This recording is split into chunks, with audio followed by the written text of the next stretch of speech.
way off center. I don't have any hands to do this. How the fuck? Well, good evening, laddies, lasses, and lassos. Welcome to the clique. You smell absolutely astounding today, and don't let anyone else tell you otherwise. I have what I think is my current favorite subreddit, which is r/TraumatizeThemBack. Stories where people take things just a little bit too far, or bullies or Karens that act really poorly, and they just have instant karma slapped back in their face. Those beautiful, perfect comebacks that you usually only think about in the shower 3 years after an event, but now it happened at the perfect time. So today we're gonna decide if we give people just a little trauma or a big trauma. So I hope you tag along with me on this journey where we decide if the story where people got traumatized back is a small trauma or a big trauma. Enjoy. Mwah. Mega advented click gets so many swords. You can never have too many swords, please. r/TraumatizeThemBack. My body, his choice. Ooh. Well, here we go again. This seemed like the most appropriate sub for the story, so I am sorry if it's not. Maybe about an hour ago at the store with my niece, I see a couple who are maybe in their 40s walking around, and what I assumed to be the wife was wearing a shirt that said, "My body, his choice," with a wink emoji on it, which is disgusting, and wearing that type of message in public for children to see is horrendous. So I sent my niece to grab something from another part of the store. I mention her shirt and suggest she show some decency while in public. She starts running her mouth, so I look at her husband and say, "You're really gonna let your property talk in public like that? You should really get a leash." I then walked away while they both yelled about this and that and the third. The worst part was I saw them again while checking out, and they had kids with them too. And just to be clear, I do not think women are property. I just treated her how I assume she wants to be treated based on her shirt. This sort of feels like a leopard's eating my face story, doesn't it? Like the moment a stranger talks back and be like, "Hey, so how does it feel to be this person's property?" Like, oh my god, but that's like literally what this kind of thing is implying though. It's like, that's like where this is going. What did you expect? This is so bad. This is so bad. Come on. I would say this story personally like a small trauma. Hopefully it makes them reconsider at least wearing it with kids, but sadly I don't think it will impact their life that severely because people do be silly. I told him I am gay. I am a straight male in my 20s, living in an area of Florida that is known for its retiree population, even among Floridans. This is where native Floridans go to retire. As such, there is a disproportionately high number of racist, homophobic, and sexist old people running around my area. Yes indeed, this is where all the Florida men from the news articles go to retire. This sounds really fun if you keep an arm's length distance. I work at a local library, so I put up with their abuse on a daily basis. Like I said, I am straight, I promise that's relevant. I also wear earrings, like a lot of them, and necklaces, bracelets, and rings. But that's stuff for gay Satan. Anyway, my nose isn't pierced yet, but I am planning on it soon. Same for tattoos. I have been told I look like a punk rocker on a permanent Hawaiian vacation. This is not a look that certain people appreciate, but I don't care. Part of the appeal of looking how I do is pissing off people who look down on anyone who is other. One morning a few months back, I was in a grocery store before my morning commute. I was just grabbing a donut and chocolate milk and having a driving breakfast. I am waiting patiently in line, minding my own business, when a voice from behind me says, "Take that metal out of your ears, boy. You look like a homo." Please, Grandpa, it is not the 1950s anymore. Oh, back in my day, kids had respect for their elders.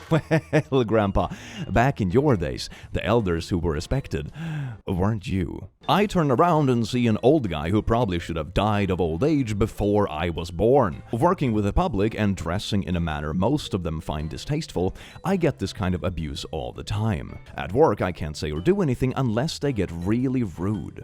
But now I finally had a chance, and I decided to take advantage of it. My first instinct was to lay into him, but I had to get going, and I knew that was the reaction he wanted. Instead, I pretended to misunderstand him. I smiled at him and said, "Thank you. My boyfriends love it. They think I am so cute." He didn't respond or leave or anything. He just kind of looked at me with his mouth open. I gave him a big smile and turned away. He didn't say or do anything else, but when I got up to the cashier, he smiled and said, "You do look really cute." I wish I had turned around to see the boomer's response, but unfortunately, I didn't think to do it at the time. TLDR, a homophobe said I looked gay with earrings. I told him my boyfriend thinks I'm cute with them. Oh, that is absolutely amazing. That is absolutely amazing. I'll give this one a big trauma. Not because maybe I think it will give him like boomer PTSD, but because I think his little worldview was at least for a little bit completely, absolutely shattered. Maybe people don't care all that much about your 1950s opinion now, do they? Guy asked me for my body count and calls me a W word, so I turn it back on him. Not gonna lie, you are a really nice girl. So, do you maybe want to go out sometime? Sure. What time? Oh, wait. I just need to verify one more thing. What's your body count? I don't see how that matters. You're one of those girls who think their body count doesn't matter? Question mark? But it doesn't really... Let me fall! I'll show you one of those salutes! Oh, okay then. What's your body count? I forgot. Rough estimate? I just want to check how many vaju days your pee-pee has been in. Why? Pee-pees shrink if placed inside too many vaju days. Makes them impure. I saw it on TikTok, so it must be true. Stop being a creep. I swear to God, if you're a W word, just say that. If your pee-pee is small, just say that skull emoji. I am blocking you. I thought you were different. Women these days. Women these days? Limifal, okay, bye. Oh, women these days, they just give it back at me the same I give it to them. Oh, woe is me. I have this wild theory, and it's not even particularly wild to begin with, about why online dating and these apps suck so incredibly bad. And I think it's because so many of the people that are stuck on the app are just these people that are so chronically undateable. The people who are dateable and likable, they go on the app, they go on some dates, they maybe find someone and they move on with their life, when they're off the app. The people who stay there for years and years and years and years, the people you would bump into again if you have re-download the app after a long relationship and oh, get out into dating. Oh, this dude is still on the app. Who would have thunk it that it's bothered 10,000 people while he's here? It's just a cesspool of chronically undateable shit. Oh yeah, what about the trauma? I mean, I would say there's probably a small trauma because it's very satisfying, but he's probably gonna do the same thing tomorrow morning again and maybe even rant about it to the next girl. Can you believe it? I had this girl who asked me about my body count after I asked her about hers. Can you believe females these days? So I don't really think he is self-aware enough to be traumatized, but it's really juicy to see his hypocrisy just spilled out so nicely. My late husband is the strong, silent type. So this happened a few years back. At the time, I had been widowed for about 2 years. I missed my late hubby a lot, so I kept his urn of ashes on my bedside table, as I was in the habit of talking to him about my day and saying goodnight at bedtime. One day, the doorbell rang. Being the socially anxious gal that I am, I ignored it. But they rang the bell 3 more times, and I became more annoyed than anxious and answered the door. To my great displeasure, there was a man at my door who wanted to talk about the state of the gutters and how desperately they needed to be cleaned. How convenient was it that this man was willing to do the vile job of cleaning the gutters for $250? It should be noted that I lived in a row home at the time and had one eaves through. Is that a eavesdropp? In Sweden, it's a stupränna. That went across the edge of the roof, connecting all the units in one downsprout. I tried to politely decline, but he kept up with his pre-programmed speech and asserted he needed to speak with the man of the house. Ooh, this is like the Fallout 4 intro in a nutshell. Hell yeah. Cue the malicious compliance. I leaned back into the house and called my husband's name. Mark? Is that me? Is it little Marky? I shouted. There is the guy at the door, wants to talk about cleaning our gutters. Obviously, my spouse did not respond. I shouted louder for my spouse, but again, he didn't hear me or come to the door. Apologizing to the man, I told him I would just run upstairs and get the man of the house. As promised, I did run upstairs and grab Mark. I returned to the front door, lamenting out loud to Mark how frustrating it is when he doesn't respond to me calling for him, and I hate it when he gives me the silent treatment. Here's the man of the house, I exclaimed, holding the urn up like a game show prize. I continued my lament to the salesman that although Mark is a great listener, I am saddened by how uninvolved he is with our children. He's the strong, silent type, I concluded, with now the silent, bug-eyed salesman. I decided to increase my dedication to the bit as well as the sales jerk sexist discomfort and allow my tears to flow unfettered. Okay, I'm gonna call this. I'm gonna grab the big one for this. This feels like a big one. Normally, I loathe crying in front of strangers, but the grief of losing the father of my children, mixed with the rage and the arrogance of dismissive sexism, led me to sob screaming how much I hated my current life. There were tears and so much ugly crying, snot-sobbing noises coming out of me, I didn't even realize he had made a mad dash to get away from this hysterical woman and back to his truck. It was cathartic for me to release those pent-up emotions. Sometimes I still laugh about it with Mark. I know he definitely would be howling with laughter as he was always quite the jokester. This definitely is a big trauma. Oh my god.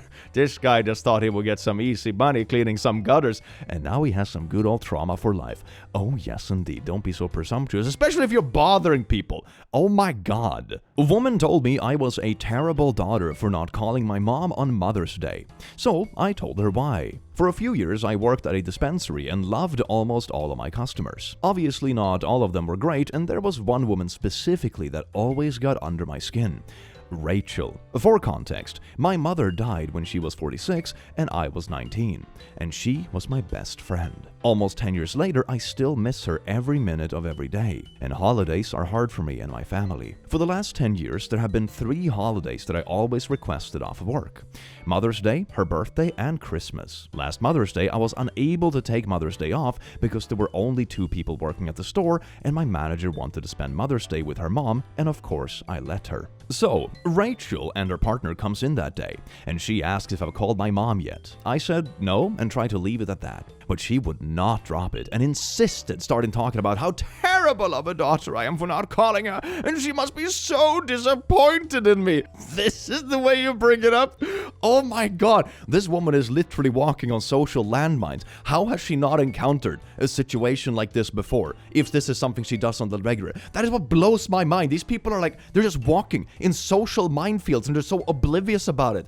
Jesus Christ, man. So at this point, I am trying my best not to cry.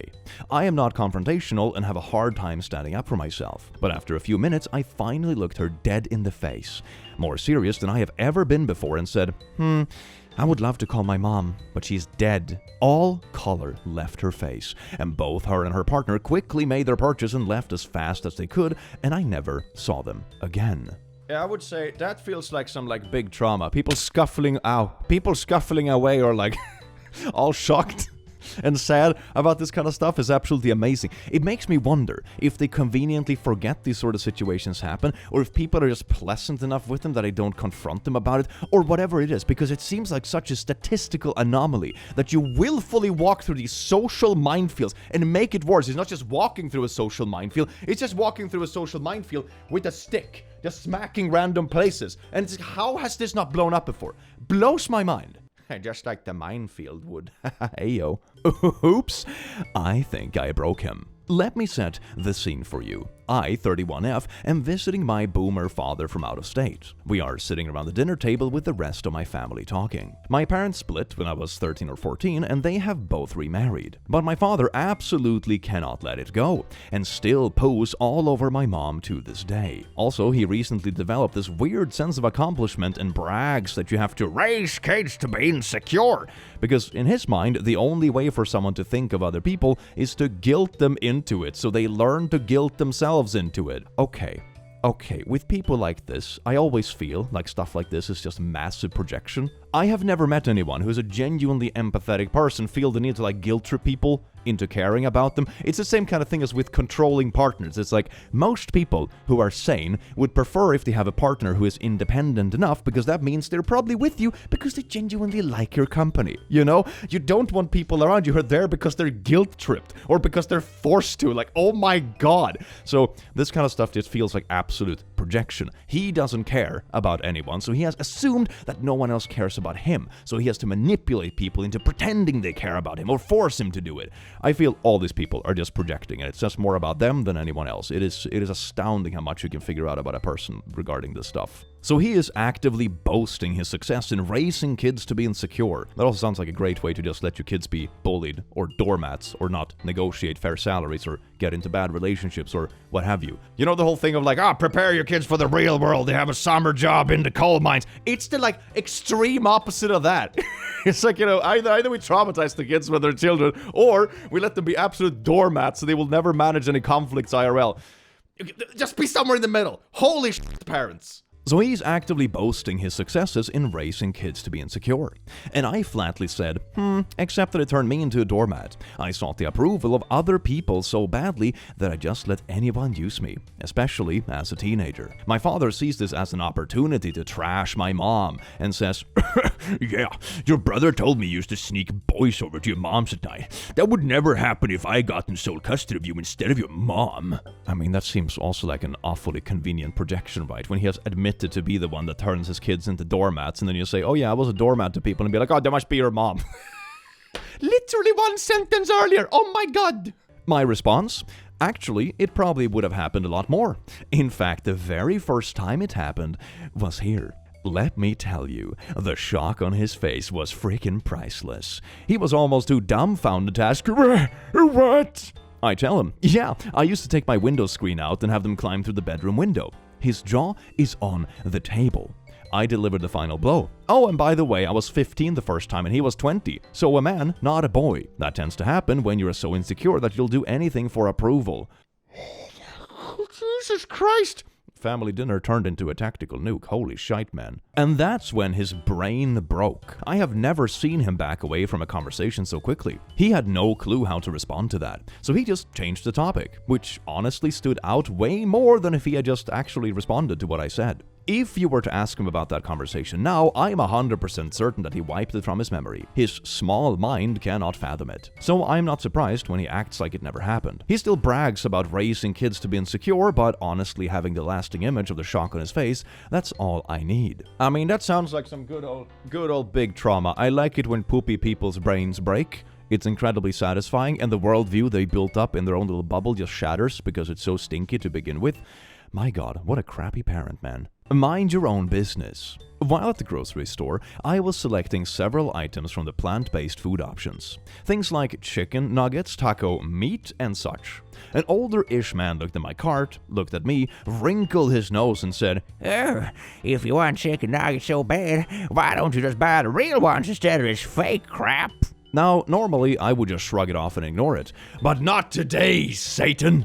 I smiled sweetly and said, "Well, I'm caring for my severely disabled sister who is currently in stage 4 kidney failure and is strictly prohibited from eating animal protein. I am sure she would rather have a real chicken nugget too. But if I let her eat that routinely, she would die sooner than she already is. But I thank you for your opinion." I should feel bad for the look of shock and horror on his face, but I don't. I would say that's a sweet little trauma. That's a sweet little elderly, like Walmart vibes trauma. Isn't that absolutely beautiful? It's so astounding to me that people feel the need to have opinion about the wildest things. Have you ever seen a sane person go up in the grocery store looking into someone's grocery cart and be like, you're probably just auditioned that? Oh my god, how judgmental can you be? Why do you even care? Like, that's the thing. I don't even think I would be able to care enough about what someone has in their grocery cart to even be judgmental about it. You know what I mean? Like, this takes a lot of energy to be judgmental about. It's insane. No proof? Oh, bless your heart, boss. I wouldn't be surprised if some are going to think this is fake, but I feel like other disabled people will find this a little bit satisfying, especially with how human resources offices across the board have sunk to new levels of gaslighting. I have a genetic condition that gives me a variety of weird disorders, including a severe walnut allergy and cancer during my late teens. Since I'm in my 20s, many people assume that I am not as disabled as I actually am, but 90% of the time I just shrug it off. I have experienced a lot of subtle disability discrimination at work, but I have never been at a company where they're comfortable flat out saying, "We don't hire disabled people." Like, personally, I understand the logic of accidentally discriminating against me because you're worried your company could give me an allergic reaction, but every disabled person is unqualified, which eventually led me to this conversation. Head of Human Resources and owner of a major company. I understand you had a misunderstanding with your manager yesterday. I wanted to apologize for any mix-ups. No misunderstanding. Manager denied me a reasonable accommodation because you don't do them, and said your company doesn't hire anyone with a gap in their resume due to disability or illness. Personally, I don't see how chemotherapy I had years ago affects my qualifications for working as a store cashier. Oh my god. Oh my god. These hiring people are freaking out of their minds. Jesus Christ. Oh, you want to work as a cashier? Have you ever been sick in your life? Oh, then I guess you're underqualified for this job. Are you kidding me? We want 10-year-olds with 20 years of experience sort of vibes, but also a bit of like discrimination on top of it. LinkedIn lunatics, here we go. Owner. Those are serious allegations, which we will certainly look into. Unfortunately, none of our employee calls are recorded, so there's nothing I can really do about a he said, she said situation. Me cutting off. Oh, it's not. You're welcome to treat it as a he said, she said situation if that's your decision. However, I do have the conversation captured for my own records.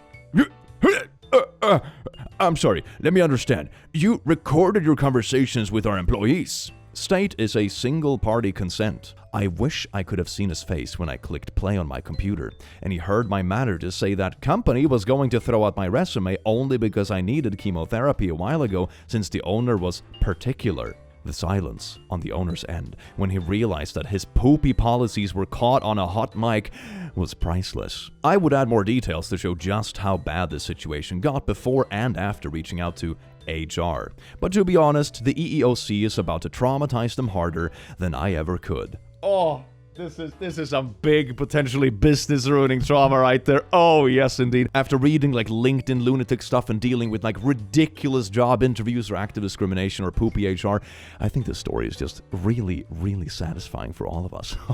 Yes, indeed. Take that, bad business owner. Death is very natural.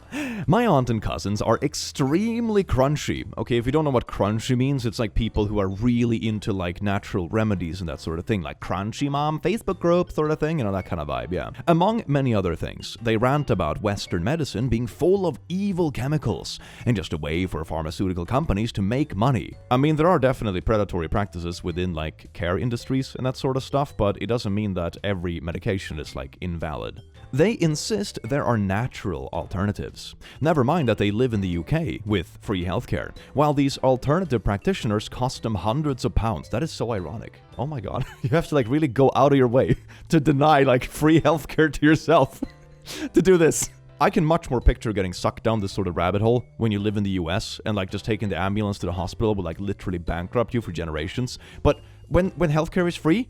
Really? I was diagnosed with thyroid cancer many years ago. I had the bugger removed and underwent radioactive iodine treatment. Now, I need to take thyroid medication every day for the rest of my life to supplement my missing thyroid. A year or so after my cancer treatment, I was visiting my aunt in her 60s, and we were having dinner with my cousins and their friends, all in their 20s. Somehow, the conversation amongst them had turned to illness, and the evil chemical/medicine, the kind of rant that is easy when you're healthy. At some point, my aunt realized that I was at the table, and this was the exchange. Aunt: Oh, sorry, a mess of a human being. I know you've been through the ringer, but you're fine now, right? No more treatment? Yeah, well, I am very well, thanks. I just need to take my meds, but that's no bother. What do you mean, meds? I don't have a thyroid, so I take a pill to replace it. Oh no, all those chemicals. Don't they have any natural alternatives? Oh yes. Death. Death is very natural. Oh, yes indeed, smacking back at like some crunchiest stuff. Oh, that is some sweet old everyday trauma, is it not? It reminds me so much of that story that was trending a few years ago where some mom was ranting on Facebook or whatever about like, I am not an anti-vaxxer because I don't believe vaccines work. I'm an anti-vaxxer because I believe in population control. And all the responses were like, oh, yes indeed, the mom who let her children die for population control. Oh, the mom of the year.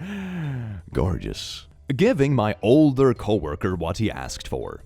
I had an older coworker who was always in everyone's business. How long were you on a break? How late you clocked in? How long did you take lunch? Stuff really no one else cared about but him. Oh my god, it's like micromanaging, but it's not even coming from your boss, so it's like double annoying. It's annoying enough in the first place. I hate micromanagement, always despised it. To do it and to have it received myself, like, ugh, most disgusting thing ever. But when it's like a coworker, like a peer, it's not even your boss who's like a bit particular or picky or whatever. Like, this is literally someone who doesn't have a say in how you do your job. They're just like a wannabe office snitch for like the most petty stuff. How long did you poop for, Steve? Well, one day it was my lady time of the month, and if you're a lady, you know all the fun things that come with it. I really had to visit the restroom to take care of business, and yes, it took me longer than it usually did because of that time of the month. Of course, he questioned me on why it took me so long. Are we gonna have like another good old period story? This could be an entire subreddit, I swear to God. Tired of this old man and his involvement with what I do, when my supervisor never did, I proceeded to give him all the gory details about why it took me so long. I gave him the deets, step by step. Needless to say, he never meddled in my business any longer. He barely looked at me for the next few months. It was wonderful. Isn't it ironic that like the people who are the most invasive and the ones that don't respect privacy are always the ones who get so ridiculously traumatized when they get clapped back with something as basic as this, you know? It's like, oh, I'm gonna be nosy with everything. What are boundaries? I don't know. Someone claps back slightly. Oh my god, I'm traumatized for life. I can't look at this person anymore. Oh, I would say that's some good old sweet old trauma. He doesn't even dare look at you anymore, which I say is an absolute win because he sounds like an absolute pain in the butt to begin with. My feral daughter. My 17-year-old daughter received very unsolicited pictures from a boy. Instead of just going, ew, to his shriveled up roll of dimes, she sent this to his mother. Even included a message of, get your son under control because I do not want this. The mother complained to the school. Wait, what do you mean to the school? Like, the mother tried to get the daughter in trouble with the school because the daughter told the mom, like, hey, tell your son to stop sending me nudes. That's what she did? Oh my god, what a Karen. What's with these parents that defend their kids even when the kids are obviously little shits? That blows my mind. So the mother complained to the school, and during this meeting I find out he's 18. So I told the mom, either drop it or I'm taking this evidence to the cops, and good luck getting that childhood education degree with these kind of charges. She dropped it fast, and my feral daughter was rewarded with an iced coffee. So proud of her. Update, we still went to the police. She even got a few other girls to join us. Oh, so it wasn't even the first girl he had done this to. Well, that is not really surprising. One thing I've learned in life is that when it comes to these sort of people that are so eager to do things that are obviously way out of bounds, they tend to do it over and over and over again because they don't see it as a boundary to begin with. It's very obvious once you have encountered a couple of these people, like why repeat offenders is so incredibly common. I can't wait for his mom to find out. I will make sure it gets to the local paper because I am friends with the editor and the county sheriff. So sad the mother was supporting her gross son. I am more worried this boy wants to work with underprivileged kids and he does this stuff all the time. My daughter told me he's done this to multiple girls. It would be great if your daughter could get those girls together and take the evidence to the cops. He's going to do this again. I guess that's where the edited update came from. Good for them for actually taking this to the cops and involving all the people they had done this to, especially if he's aiming to work with kids and underprivileged people. Oh my god, like people like this shouldn't be in those sort of power positions. That is really, really scary. I would say, is this a big old frick around and find out? Oh, yes, indeed. Karma just sometimes hits you like a train, doesn't it? Played park bench to chase off a creep. I was living in a pretty rough neighborhood in a major city, and regularly got catcalled when I left the house. That day, I had a friend visiting, so I went to the metro station and sat down on a bench in the nearby bus stop to wait for her. At this time, a man comes over, sit down next to me, and is sort of half sitting on me, half trying to sell me drugs. Normally, in this situation, I would make an excuse and leave, but my friend is on her way, so I can't really go anywhere that he couldn't just follow. And I suddenly realized that my situation is very much like the theater game Park Bench, in which two improv actors try to get the other one to leave the park bench. The skills are the same, it's just higher stakes. My goals: number 1, don't make him mad or potentially aggressive, and number 2, stay here to wait for my friend, and number 3, get him to leave, preferably before my friend shows up. He leans into me and asks, Do you like oxy? Me, What? him, Oxy. Do you like to get high? Oh, no, church is my drug. What? Yes, I go to church 5 times a week. I'm in the chorus and the special actions committee and volunteer with the youth group. Have you accepted Jesus Christ as your one true Lord and Savior? Oh, you love God. God, I gotta go. And that is how I won Park Bench in real life. I didn't even get to the part about asking for donations for my fictionary missionary work. Oh my god, this gives me such a good idea. I need to try this the next time you have like a phone salesman or something. You just turn it around and start trying to sell them something. That'd be absolutely beautiful. Like, no, I'm not interested in that. By the way, I run a business. Would you like to buy my drop shipping bullshit? That would be amazing. This is a good small trauma. I love this. I love this. You just one-up the other person and make them more uncomfortable than they made you, so they just leave. That is beautiful weaponized trauma. If you're gonna harass women for not smiling, be ready for a woman that you don't find attractive to smile at you. Happened to me a few months ago. I was headed to a bar, and walking perpendicular to me on the upcoming block were two girls who were getting followed by a guy drunk off his butt who was yelling at them about, "It's a shame that pretty young girls like you don't smile." Well, I'm a trans woman who only kind of passes. And when I crossed the street, I ended up between him and the girls he was bothering. So I turned and gave him the biggest, cheeriest smile I could and winked at him. Dude turned on his heel and walked the other direction without a frickin' word lemao. Ah, the queer superheroes here to make the world just slightly safer. This reminds me so much of that gay superhero story in the club where like someone is being really harassy with the girl and then like the gay jacked superhero comes up and starts being the touchy with the dude in the same way he did to the girl. They're like, "Oh, no, bro, no." Ah! And they frick off and then it like keeps going around prowling the dance floor. It's the same kind of story. It's so beautiful. Hell yes. Ah, double sword of approval. Yes, indeed. Well, laddies, lasses, and lassos, I do hope you enjoyed this video as much as I enjoyed having you here, you wonderful, beautiful beings. And I will see you again in the very near future. Take care. Mwah.